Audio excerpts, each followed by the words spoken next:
Hello বন্ধুরা, আজকে আমি জলপাই আচার বানাবো। আমি জলপাইয়ের আচার বানাবো।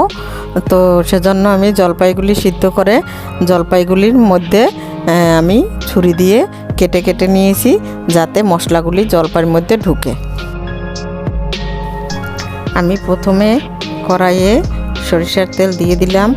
সরিষার তেলের মধ্যে পাঁচফোড়ন, তেজপাতা দিয়ে এটা একটু গরম করে নিলাম। তারপর আমি জলপাইগুলি ঢেলে দিলাম। জলপাইগুলি আমি একটু ভালো করে ভেজেই নিব, কারণ জলপাইটা একটু তেলে ভাজলে এটা একটু শক্ত শক্ত হয় এবং ফেটে যাওয়ার, ভেঙে যাওয়ার কোনো সম্ভাবনা থাকে না।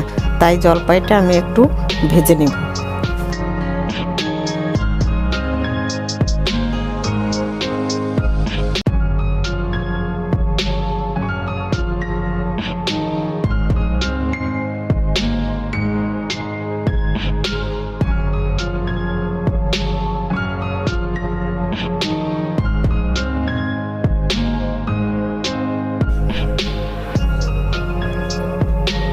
জলপাইটা আমার ভাজা হয়ে গেছে। এখন আমি মশলাগুলি দিয়ে নিব। প্রথমে আমি লবণ দিলাম, হলুদের গুঁড়ো দিয়ে দিলাম, মরিচের গুঁড়ো দিয়ে দিলাম, ধনিয়া জিরার গুঁড়ো দিয়ে দিলাম, চিনি দিলাম, দিয়ে আমি ভালো করে মিশিয়ে নিব।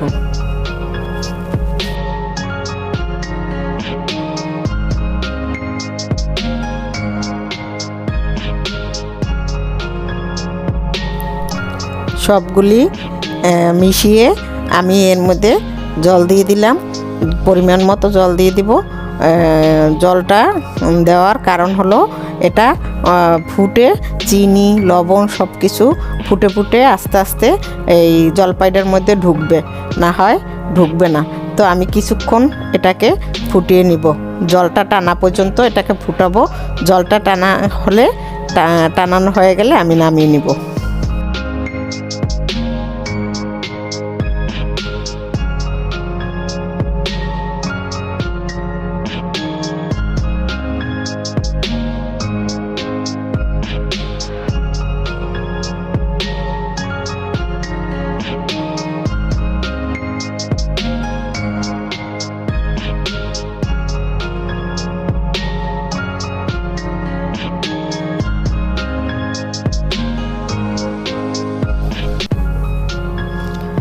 তো আচারটা আমার জল টানানো হয়ে গেছে।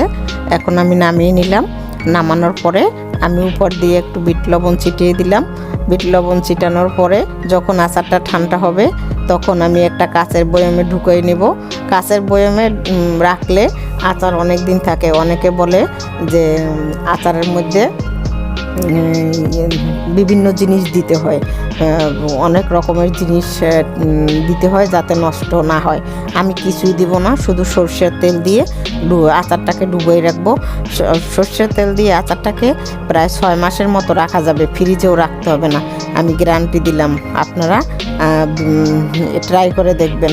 তো ভিডিওটা যদি ভালো লাগে সবাই এভাবে ঘরে ট্রাই করে দেখবেন। ঘরে বানিয়ে আচার এভাবে 6 মাস রাখতে পারবেন। তো যারা আমার চ্যানেলটা সাবস্ক্রাইব করেন নাই, সাবস্ক্রাইব করে দিবেন। তো সাবস্ক্রাইব যারা করছেন তারা লাইক, শেয়ার, কমেন্টস করে পাশে থাকবেন। সবাইকে অসংখ্য অসংখ্য ধন্যবাদ। নতুন জানতে চাইলে আমাকে ইনবক্সে জানাবেন।